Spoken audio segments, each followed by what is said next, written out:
Good evening and welcome to this edition of News Leader. I'm Andrew Todd. In tonight's news, Bonnaroo continues to bring a big economic impact to the area. Tullahoma students score big with their art, and Coffee County has a new director of grants. We'll have all these stories and more on tonight's News Leader. Get ready to make a splash for a cause. The Duck River Watershed Society invites you to its third annual spring cleanup event on Saturday, March 2nd from noon until 3 at the Fire Lake Public Use and Boat Ramp area in Manchester, Tennessee. Be part of the movement for sustainability, health, and education for the Duck River, America's most diverse waterway, home to over 650 aquatic species and water supply for more than 300,000 people. Mark your calendars and register to meet us at River Forge Road on March 2nd. Let's clean up, team up, and make a splash together. Hi, my name is Ringo, here at Barkview Senior Living. They're human-friendly. That's why I love it here, and so does my senior human. When they want a bite, they get chef-prepared meals, and so do I. Movies in the theater, day trips, walks on the trail, and other senior humans to play with. The grass and the grounds are exquisite. It's everything my human needs to be healthy and active. Barkview. A Parkview Senior Living, for your dog's best friend, you. Welcome back. With the announcement of this year's lineup, a recent economic impact study showed that in 2023, the Bonnaroo Music and Arts Festival contributed over $339 million into the regional economy. According to the economic impact study, the 2023 Bonnaroo Music and Arts Festival contributed $339.8 million to the regional economy, which included more than $5.1 million in tax revenue to the region. Per the study, the festival's activities was responsible for 4,164 full-time job equivalents, including full-time employees and part-time employees working full-time hours. The report also revealed that regional employees were paid more than $105.5 million in labor income. During the festival, Bonnaroo brought in over 70,000 attendees during the 4-day period, which featured over 100 artists from around the world and dozens of premier local food and drink vendors per the report. The top sectors by the economic output were food and beverages at $103.8 million, car rental at $29.1 million, and ground passenger transportation at $28.8 million. Similarly, the top sectors by jobs created or sustained were food and beverages, 1,402 jobs, ground passenger transportation, 1,104 jobs, and entertainment, 277 jobs. As for the impact of attendee expenditures, which included expenditures for both on and off site of the festival grounds, Bonnaroovian expenditures accounted for $286.8 million of the total economic impact of the festival. The expenditures resulted in a total of 3,500 full-time job equivalents hired or sustained, with over $91.6 million was paid in labor income to regional employees as a result of the attendee expenditures. Also in the report was the tax expenditures generated by Bonnaroo. In 2023, the Music and Arts Festival generated $29.9 million in total tax expenditures, which consists of $5.1 million in tax revenue for the region, $12 million in state tax revenue, and $12.7 million in federal tax revenue. The top tax expenditures were bars alcohol at $7.3 million, car rentals at $4.1 million, and entertainment at $3.6 million.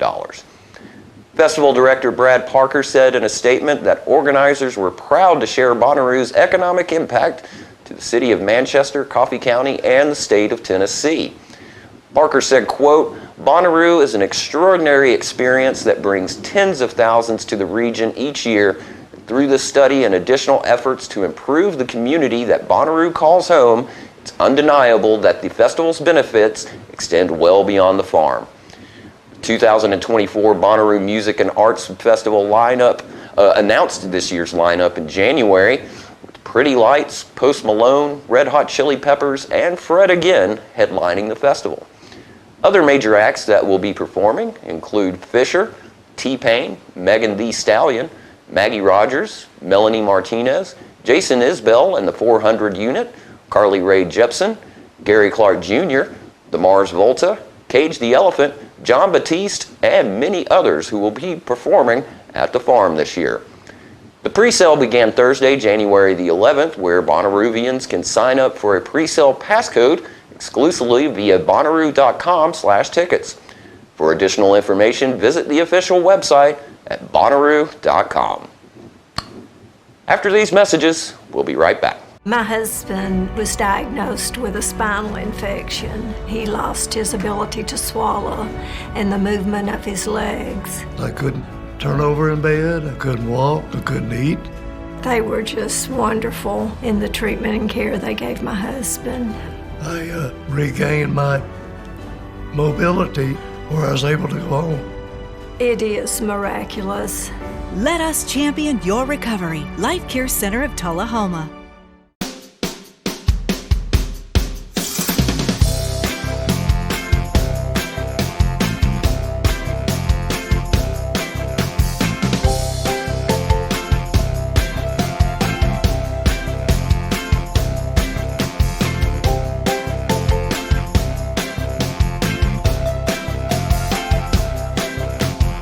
Parkview Senior Living, active, independent senior living at its finest. Welcome back. 4 Tullahoma City School students received exciting news before heading on winter break as they learned that their artwork will be on display at the Parthenon in Nashville beginning January 23rd. Tullahoma High School's Carly Evans, Alyssa Sims, and Angela Yang, as well as Tullahoma Virtual Academy's Ariana Marin, were selected to participate in the Middle Tennessee Regional Student Art Exhibition. Artwork will be on display from January 23rd until March 3rd, with the awards reception taking place on January 25th. This year marks the 3rd straight year that Tullahoma has had students in the Middle Tennessee Regional Student Art Exhibition. THS visual arts teacher Kelly Orr said, quote, "I am so excited and thrilled for these 4 students. It is such an honor. I feel like every year we have more students getting involved in this program, and I can't wait to see what happens in the future." End quote. Sims, a sophomore, will have a painting she titled Sadie Sink on display. According to Sims, she intended to recapture a moment she had observed and wanted to do her best to recreate the scene. Evans, a junior, will have a sculpture she created as part of the exhibition. She titled her piece Steel Magnolias and said she can't wait to have it featured at the Parthenon. For the 3rd straight year, Marin will have her work on display at the Parthenon. This year, her painting Colorful Crime Scene was selected for the exhibition. The inspiration for her piece was based on her life events, as she thoroughly enjoys painting, but due to a health condition, she can sometimes overextend herself, leading to injury, as she tried to capture in the portrait. While she has had her artwork featured in the Nashville Gallery, she was just as thrilled as the first time she received the news. Yang, a sophomore, will have her artwork on display for a 2nd consecutive year. This year, Yang submitted her painting Madam Poppy and is thrilled to have her art showcased once again at the Middle Tennessee Regional Student Art Exhibition. With the Middle Tennessee Regional Student Art Exhibition getting underway soon, Tullahoma Director of Schools Dr. Katrine Stevens shared her excitement and congratulated all 4 TCS students with the following remarks. Quote, "We enjoy showcasing the artwork of TCS students in our gallery at the district office. We're even more thrilled when their artwork lands in other locations like Nashville. To have 4 TCS art students selected to participate in the Middle Tennessee Regional Student Art Exhibition is incredible. The Middle Tennessee Student Art Exhibition will allow the public to get a glimpse of the talent our TCS students possess. I'm excited for these students and our visual arts program." End quote. And congratulations to all 4 of those outstanding artists. Stay with us. More news is coming up in just a moment. It's not invoice. It's not MSRP. It's not Christmas Day, although it may feel like it. It's the lowest prices in Middle Tennessee, period. Get to Stan McNabb Chrysler Dodge Jeep Ram or Stan McNabb Chevrolet Buick GMC Cadillac before these prices are gone forever. I had a knee replacement, so they've got me in life care, which I'm very, very thankful for. I couldn't garden, I couldn't do my flower beds, I can't chase my little dogs. I have been in several therapy sessions for knees and back, and that's the best therapist I believe I've ever been to. It's tremendous because I'm able to walk again, but if it wasn't for the care, I wouldn't be where I am. Let us champion your recovery. Life Care Center of Tullahoma. Welcome back. At the recent Tullahoma Mayor's quarterly Planning and Coordinating Committee meeting, City Attorney Steve Wershen updated the group about what the city's been up to. The Board of Mayor and Aldermen, after many hours of deliberation, has sent to our legislators a completely new charter to revise and completely the 1903 charter of the City of Tullahoma, to bring it up to date and modernize and simplify it. So that's now in the hands of Russ Riggin and Janice Bolden. Hopefully they will be able to go through that with their staff and get that enacted this year. So we'll be operating, I think, more efficiently than we have for the last many years. Obviously, the 1903 charter was amended from time to time. It got very difficult to read it, and we had things in there that were absolutely archaic we shouldn't have had there. So that's a major accomplishment that the Board of Mayor and Aldermen have achieved this year. Secondly, as always, it's time for us to file suits for the collection of delinquent taxes. This could be for the year 2022, I'm sorry. So if any one of you or anybody you know has not paid your taxes for that year, please do so, because beginning February 1st, there's going to be additional charges assessed onto the taxes that you already owe. And beginning March the 1st, interest and penalties also going to attach to those. So it's important that you get that done and tell your other people about that. I'm a member of the tree board, and Ralph Graham was not able to be here today. That tree board has developed a long-range plan that also is in conjunction with the City Downtown Committee. It's working along with Mr. Kraft and other staff members to develop a plan for completely redoing all the downtown planning in downtown Tullahoma. That's underway, and JP's going to report that to you in just a minute. But we had a meeting planned next Monday night or evening at 4 o'clock here to discuss the long-range plan of the tree board and the downtown committee together, and many of you or people from your organizations were invited. Mr. Graham has asked me to announce that that will be postponed because of the threatened snow that we're supposed to get here. We don't know whether we'll get it or not. So we'll email y'all and the principals in your organizations a new date after we get together and organize things. Anytime you have any questions of a legal nature regarding the city, if I'm able to answer them, call me up and I'll try to, and otherwise I'll tell you I can't. Happy New Year to you. City Administrator Jason Quick was also at the meeting to give an update. Hi, my name is Jason Quick, and I am the City Administrator for the City of Tullahoma. JP took a lot of thunder away from me that I was going to talk about with recreation. I think if you were to ask me what the theme has been over the past several months for our staff, it's been getting ready. And we keep talking about growth and hearing growth. Our team is continuing to make sure that we're ready for anything that comes our way. For example, we have firemen who have been going through different trainings. We now have 6 additional firefighters who have reached their hazmat certifications, which is a big deal for us, especially with a town that has a railroad that goes through there several times a day, and sometimes a little faster than what some of us probably think is appropriate. But that's a big thing for our city. From a toy drive perspective, that's always something people want to hear. About $13,000 was raised, and 146 families, 336 children were able to have a good Christmas this year. So again, Chief Pearson, the police department, they do an excellent job of doing that and serving our city.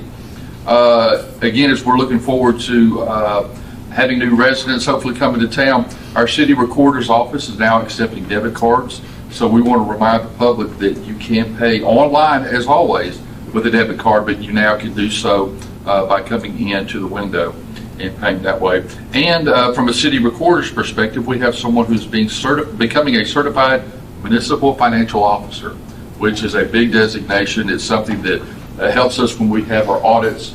We make perhaps even could impact bond ratings at some point. So we continue to have our people do an awful lot of training. From a police perspective, we had the SRO training at the police department yesterday and the day before. The state of Tennessee came down, and we had SROs from several counties, several school systems who came in and received their training. So we appreciate them allowing us to do that. We've had a lot of promotions within our organizations, especially within the police department. So we continue to try to grow from within, and we continue to invest in our younger people especially, and trying to get them into roles of leadership that they're seeking for their career. With that said, I went back and looked. If you look at employee turnover for the city of Tullahoma, it's typically run up the past few years 20-23%. I am very proud to say we're at 7.5% right now, which is almost unheard of in this day and time. But I think it's all about the culture that's been created and been in Tullahoma since many of us were born and been around. But it continues to allow us to offer excellent benefits, excellent working environment for our people. A couple more things real quick. Everybody wants to know about the Timberland update, and you know what? I just saw Winston. Winston, I'll let you take care of that for us. We have two positions, very important positions to our city that are currently being sought after. Our community engagement officer is going, we're going to have interviews at the end of this month. That is going to be a very critical position as I see it. It's going to be Winston's old position, plus we're adding some new things with it. But I think Tullahoma has an excellent story to tell, not only to our residents, but others that are looking at our city. And so we want to make sure that our story gets out and people understand all of the things that are going within the city of Tullahoma. This position is also going to serve working very closely with the Chamber of Commerce, working with several other departments and organizations within the city, nonprofits especially, and trying to make sure that we're all kind of on one team, join hand in hand, and our communications are very strong. Then my last topic would be our police search. We have an interim police chief right now. The search is going on. We have had over 33 applicants from as far away as Long Island and Idaho. We've had some regional applicants within the state. We've had internal applicants as well. The expectation is we will have final 5 candidates selected by the end of this month. The month of February will be an assessment and some interviews that we will do. And the expectation is we'll have that position named by the end of February, the very first of March. I want to say thank you to everybody in here. It's funny, I've already seen Winston twice today. I've seen Trish twice today. So I've seen many of you, and it's great to see how we have so much community involvement, and it's great to see all the great things that are happening here. Thanks. We'll be right back after these messages. For many senior citizens, life looks like this, but it doesn't have to. When you make your home at Parkview Senior Living, life after retirement takes on a whole new meaning. Daily exercise options, fun outings, happy hour, game nights, movies and popcorn, arts and crafts, enjoying friends over chef-prepared meals. Parkview Senior Living, where you're always home, but you're never home alone.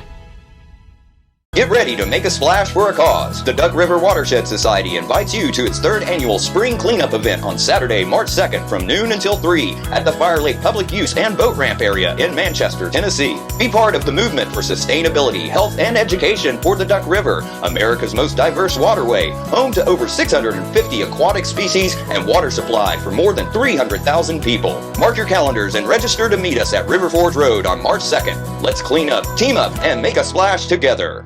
Welcome back. Coffee County has just hired a director of grants, and Coffee County Mayor Judd Matheny recently sat down with Dave Kapka to learn about him. Hello, I'm Coffee County Mayor Judd Matheny, and welcome to another edition of the Mayor's Message. This week we have Mr. Dave Kapka with us. He's a newer employee to Coffee County, but he is a very important addition that we've been looking for a long time. He's our official grant writer.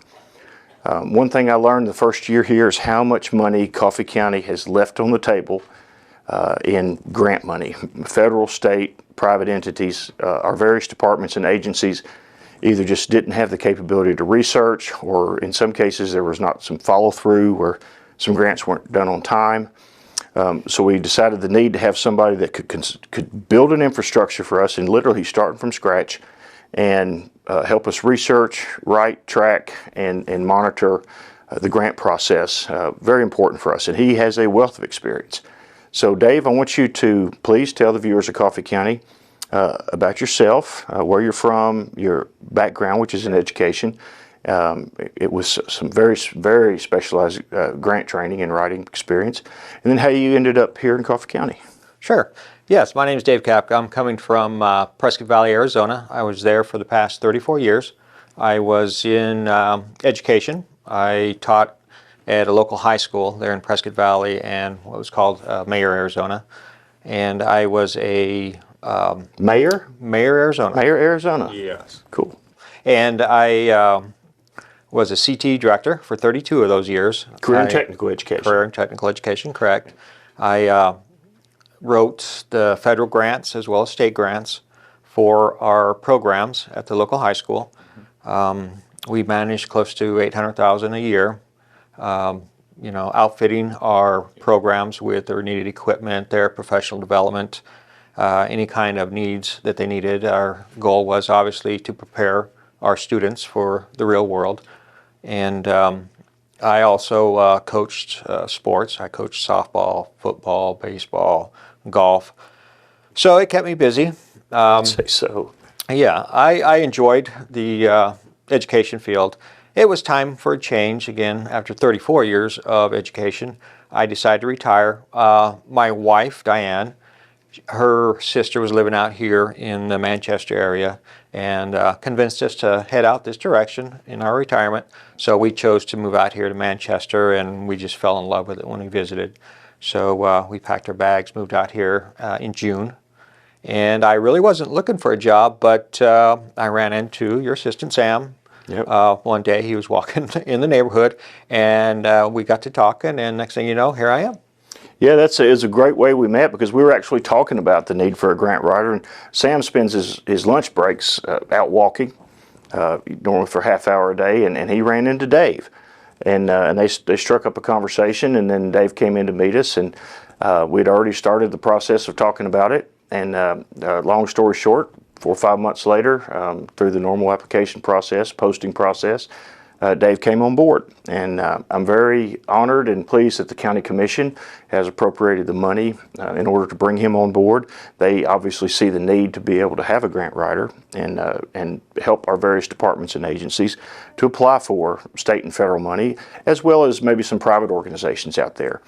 And Dave, you'll be, in the coming weeks and months, you'll be standing a program up from scratch, collaborating with other grant writers in other counties. We've already talked to some other counties. My county mayor peers have offered up some of their folks to speak with. Right. South Central Tennessee Development District is a great clearinghouse for grants and grant opportunities, and you'll be meeting with them just to learn a little bit more about the Tennessee specifics, but obviously you know the federal specifics very well.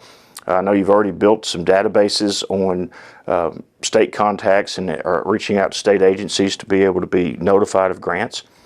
But you will also be traveling around or meeting with the various department heads. Correct. And elected officials in this county, to include our volunteer fire departments and our rescue squad. Even though they're not official county organizations, we think of them as official county organizations and want to help them in every opportunity. So Dave will have research capability, he'll have the grant writing capability, he'll have the follow-up, which is very important to make sure things are done timely and all the T's are crossed and I's are dotted, which is very important in a grant application. So man, we're glad to have you on board, and he's got an office here in the Coffee County Administrative Plaza where you can see him, and his contact information will be up in the graphics here. Real quick, outside of work, what do you like to do in the real world? I love the outdoors. I love to fish. I'm a big fly fisherman, so I am going to have to learn the ropes as to where those trout are in the local area. I can help you with that after this. Well, yeah, we're going to need to talk about that. But again, big sportsman, so I guess I'm going to have to root for University of Tennessee. I went to University of Arkansas, played ball over there, so it's going to be tough, but I'll do it. Yeah, they can get quite heated around here with what goes on. Well, very cool, man. Like I said, your graphics will be up here on how folks can get a hold of you with your email. You can call my office anytime, 931-723-5100. If you can't get a hold of Dave one way or another, or if you just need to talk to me about a grant, I can refer you to Dave. He will be reaching out. We're sending out an email that has a letter from Dave and also has all his contact information to all the department heads, elected and appointed officials, and to let him know he's available. And then he'll begin just to learn the machinations of the individual departments and elected offices and start the process. And we'll get some wins under our belt this year. I feel confident of that, and it's a great addition to Coffee County, man. Wow. Glad Looking to have forward you to here working. so much, Dave. And thanks for tuning in to this edition of the Mayor's Message, and we'll see you next week. And stay with us. Your weather forecast is coming up in just a moment. I feel like we're safe at Parkview. There's somebody on staff all the time. So if you need help, help is there. We are surrounded with people that are looking after us and taking care of us. The staff is wonderful and always available. We feel so safe and secure here. I feel safe at Parkview all the time. Get ready to make a splash for a cause. The Duck River Watershed Society invites you to its third annual spring cleanup event on Saturday, March 2nd from noon until 3 at the Fire Lake Public Use and Boat Ramp area in Manchester, Tennessee. Be part of the movement for sustainability, health, and education for the Duck River, America's most diverse waterway, home to over 650 aquatic species and water supply for more than 300,000 people. Mark your calendars and register to meet us at River Forge Road on March 2nd. Let's clean up, team up, and make a splash together. We teach Parkinson's patients how to move big and not let the Parkinson's slow them down. I've had patients I've treated in-house that could not even stand up, could not roll over in the bed, left the facility walking with a walker, have come back to us in outpatient and continued their big program and are now completely, handling life. The success of the program is just phenomenal. Let us champion your recovery. Life Care Center of Tullahoma. Welcome back. We'll take a look at your weather forecast at this time, starting with your weather history on this date. Our record high was in 1950 at 74 degrees. Record low was in 1948 at -3 degrees. The average high for this day is 49 and the average low is 29. Rain expected for tonight with a low of 51. Mostly cloudy for Friday with a high of 62 and a low of 48. And rain expected for Saturday, high of 61 and a low of 41. And that's our News Leader report for this evening. We invite you to join us each Tuesday, Thursday, and Saturday evenings at 6, 8, and 10 p.m. for News Leader. Stay safe and have a great evening.